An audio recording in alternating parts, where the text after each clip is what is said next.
وہ سامنے دیکھیے آپ سب پہاڑ کے اوپر سے مینار نظر آ رہی ہے، مقام اسماعیل علیہ السلام جہاں پر ابراہیم علیہ السلام، جی وہ والا چھوٹا سا گنبد ہے، مینار ہے پہاڑ کے اوپر، ابراہیم علیہ السلام اور حضرت اسماعیل علیہ السلام کا واقعہ ہوا تھا۔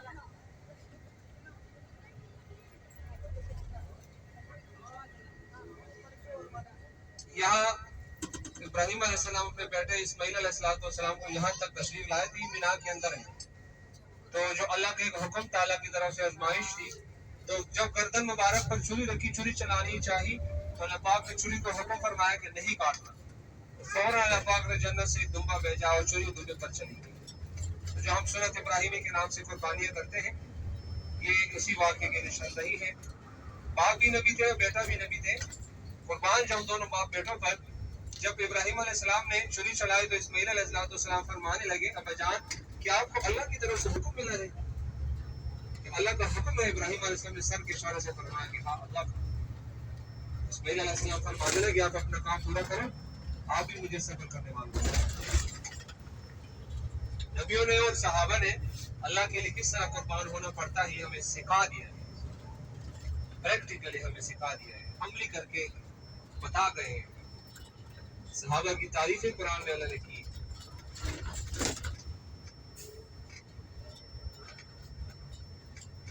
اللہ کے لیے انشاءاللہ قربان اگر ہونا پڑے تو قربان ہوں گے نا انشاءاللہ سب، ہاں، کیونکہ یہ تن کس کا دیا ہوا ہے؟ اللہ کا دیا ہوا ہے۔ موت آنے پر اس بدن میں کیڑے پڑ جاتے ہیں، اسی کیا اوقات ہے؟ میری کیا اوقات ہے کہ میں تکبر کروں؟ موت آنے پر جسم کے اندر کیڑے پڑ جاتے ہیں، پھر انسان ہاتھ لگانے کو تیار نہیں ہوتے۔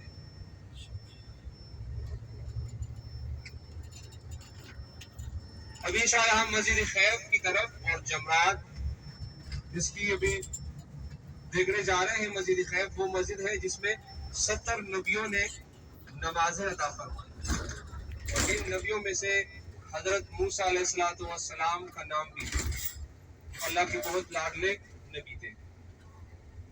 مسجد خیف یہ بھی پورا سال بند ہوتی ہے، صرف حج میں کھلتی ہے، اور اسی کے ساتھ جمرات بھی ہے جہاں پر شیطانوں کو کنکریاں ماری جاتی ہے۔ پل کے اوپر سے لیفٹ کی طرف دیکھا کریں، الٹے ہاتھ کی طرف۔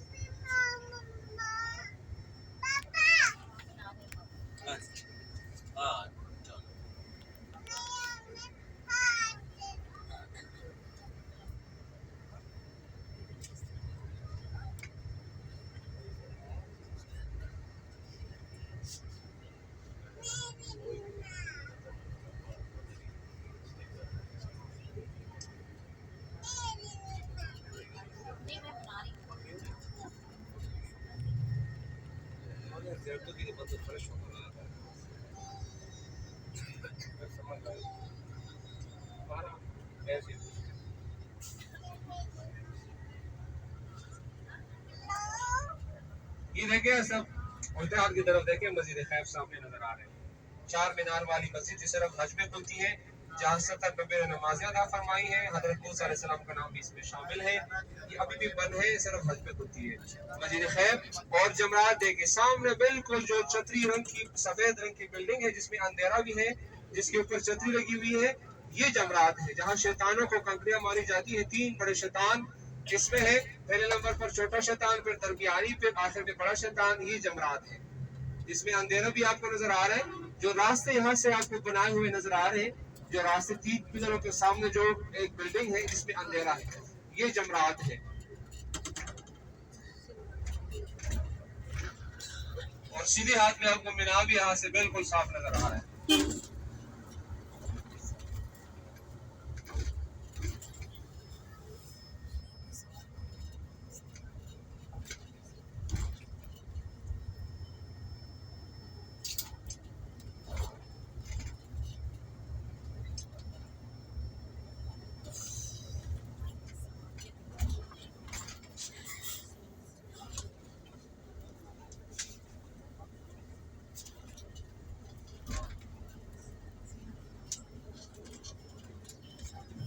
یہ الٹے ہاتھ میں جو لال رنگ کے اونچے اونچے بلڈنگ ہے، لیکن یہ اس میں جو وی آئی پی حاجی ہوتے ہیں نا، جو زیادہ پیسے کرتے ہیں وہ اس میں قیام کرتے ہیں۔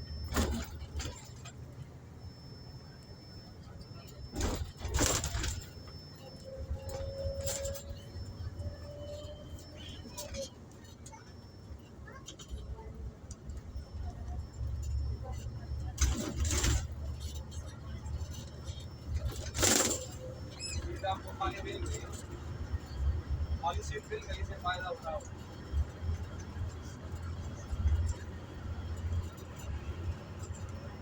انشاءاللہ ہم صاحب مینا سے یہ نفق ہے مینا اگلا حصہ کو رائٹ کی طرف نظر آئے گا جہاں پہاڑوں کے اوپر خیمے بنائے گئے ہیں، اور ابھی ہم انشاءاللہ غار ہرا کی طرف جا رہے ہیں۔ جبل نور، اس پہاڑ کو جبل نور کہتے ہیں، اور اوپر جو اس کی چوٹی ہے جہاں پر آپ علیہ السلام پر قرآن پاک کا نزول ہوا اور پہلی وحی نازل ہوئی تھی، اور قرآن پاک کی جو پہلی آیات مبارکہ ہے اقرأ باسم ربک الذی خلق، وہ بھی غار ہرا کے مقام پر نازل ہوا۔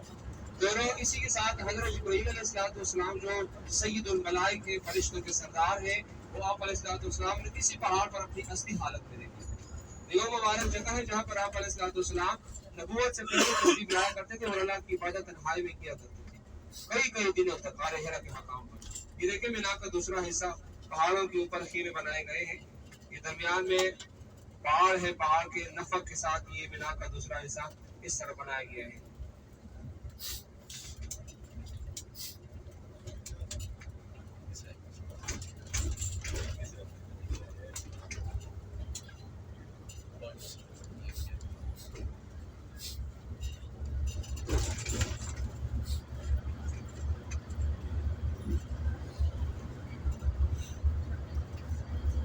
ابھی انشاءاللہ ہماری چند زیارات باقی ہیں، اس میں بھی انشاءاللہ ہمارے میرا پر اسٹے کروائیں گے 5 منٹ صرف، آگے نماز وقت بھی ہے، اور اسی کے ساتھ ساتھ ایک جب نماز سن لیں۔ الحمدللہ آپ مکہ مکرمہ میں موجود ہیں، اللہ کا بہت بڑا احسان ہے، یہاں پر رہنے والوں کو اللہ کی طرف سے انعامات تحفے ملتے ہیں۔ اس میں سے جو بڑا انعام یہ ہے کہ اب حرم کی حدود میں ہے، اور حرم کی حدود میں آپ کو یہاں ایک نیکی کرنے پر اللہ پاک کی طرف سے 1 لاکھ کا جائے، یہ بہت بڑا انعام ہے۔ دوسرا انعام جو حاجیوں کو اللہ کی طرف سے ایک تحفہ مل رہا ہے وہ ابھی زمزم کا پانی ہے۔ ابھی زمزم دنیا کا سب سے بہترین پانی کہلاتا ہے۔ حدیث میں آتا ہے کہ جو ابھی زمزم کو جس مقصد اور نیت سے پیے گا، اللہ پاک اس کی وہ مقصد اور نیت کو پورا فرمائیں گے، لہٰذا اس کا خوب استعمال کیا کرے۔ اللہ پاک نے اس میں غذا بھی رکھی ہے اور شفا بھی رکھی ہے۔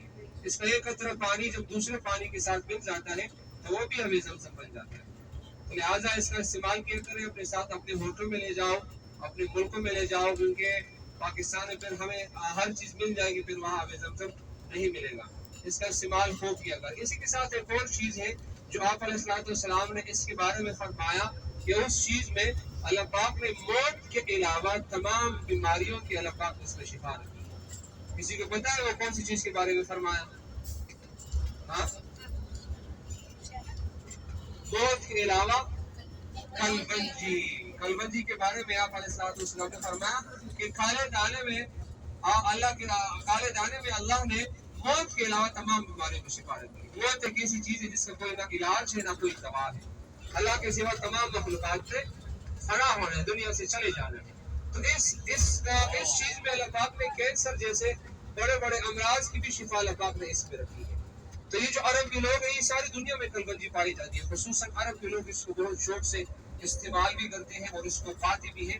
سول فیکٹری ایک مکہ میں ایک فیکٹری کا نام ہے، اس میں یہ کالے دانے سے جو روغن بنتا ہے نا، تیل، کلبندی کا تیل، وہ ہمارے پاس آج سب موجود ہے، اور جو بھی لینا چاہتے ہیں اس کو لے سکتے ہیں، استعمال بھی کر سکتے ہیں اور کھا بھی سکتے ہیں۔ 20 ریال اس کا ہدیہ ہوتا ہے، اور یہ 50 کے 3 آتے ہیں، سب 50 کے 3 آتے ہیں، خصوصاً وہ ہماری خواتین بہنیں جن کے بالوں گرنے کا مسئلہ زیادہ ہوتا ہے، تو یہ انشاءاللہ استعمال کرنے سے یہ مسئلہ بھی حل ہوگا۔ وہ حضرات اور ہمارے بھائی جن کو قبض کی تکلیف ہوتی ہے، انشاءاللہ اس کے استعمال کرنے سے، دیکھو یہ وہ چیزیں ہیں جو آپ علیہ السلام نے استعمال فرمائی، اور اس کے بارے میں فرمایا کہ اس کا استعمال لازم کیا کریں۔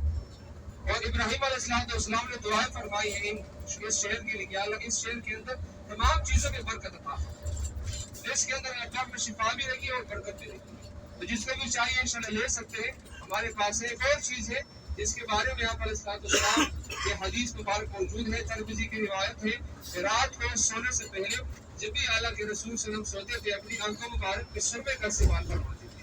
سرما لگانے سے اکثر آنکھوں کی بیماری ختم ہوتی ہے، اس سے آنکھوں کی بینائی بھی تیز ہوتی ہے اور آنکھوں کی روشنی بھی تیز ہوتی ہے، اور آنکھوں کی خوبصورتی کا ذریعہ بھی ہے، اور آنکھیں صاف بھی ہوتی ہیں اس سے۔ اور الاسود حدیث میں سرمے کا ذکر آیا ہے، الاسود یہ سب سے بہترین سرما ہے، ایک پتھر کا نام ہے، اور یہ پتھر اللہ کے رسول صلی اللہ علیہ وسلم یمن سے منگواتے تھے، اس کا سرما بنا کر اپنی آنکھوں مبارک سے اس کا استعمال فرمائیں۔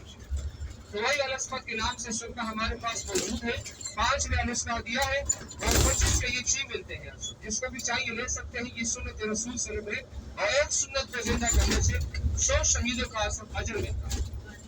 جس نے ایک سنت کو زندہ کیا 100 شہیدوں کا اجر اس نے پا لیا۔ تو الاسمت کے نام سے سرما بھی ہے اور سنت زندہ کرنے سے اس میں شفا بھی ہوتی ہے اور اجر بھی اللہ پاک کی طرف سے۔ تو جس کو بھی چاہیے صلی ہمارے پاس ہے الاسمت کے نام سے سرما۔ ایک اور چیز بھی ہے جس کو اللہ کے رسول صلی اللہ علیہ وسلم نے ہمیشہ استعمال فرمایا اور اس کے ساتھ محبت کی ہے، عطر۔ روایات میں بھی آتا ہے کہ جس نے عطر لگانے کی عادت بنا لی اس پر کبھی فقر و فاقہ نہیں آئے گی، تنگ دستی نہیں آئے گی، اس کی غربت پر اللہ پاک دور فرمائیں گے۔ اور عطر ایسی چیز ہے جس کا اللہ کے رسول صلی اللہ علیہ وسلم نے کبھی انکار نہیں کیا۔ جس نے بھی عطر کے نام سے ہدیہ دیا اللہ کے رسول صلی اللہ علیہ وسلم نے ہمیشہ قبول کر لیا۔ بعض ایسے ہدیے ہوتے ہیں کہ آپ ان سے انکار کر سکتے ہیں، عطر کے ہدیے سے آپ علیہ السلام نے کبھی انکار نہیں فرمایا۔ اتنی محبت کے ساتھ اس کو استعمال فرماتے تھے کہ خود بھی استعمال فرماتے تھے اور اوروں کو بھی ہدیے کے طور پر دیتے تھے، اوروں کو بھی ہدیے کے طور پر اس کو دیا کرتے تھے۔ خاص کر یہ آپ عرب کے لوگ دیکھتے ہیں جو بڑی بڑی مساجدوں میں حرم کے علاوہ عود کے نام سے عطر لگاتے ہیں اور ساری مساجد کو، پوری مساجد کو اس کے ساتھ منور کر دیتے ہیں۔ تو یہ عود کے نام سے عطر ہمارے پاس ہے، 10 ریالس کا ہدیہ ہے۔ اور سب سے پسندیدہ جو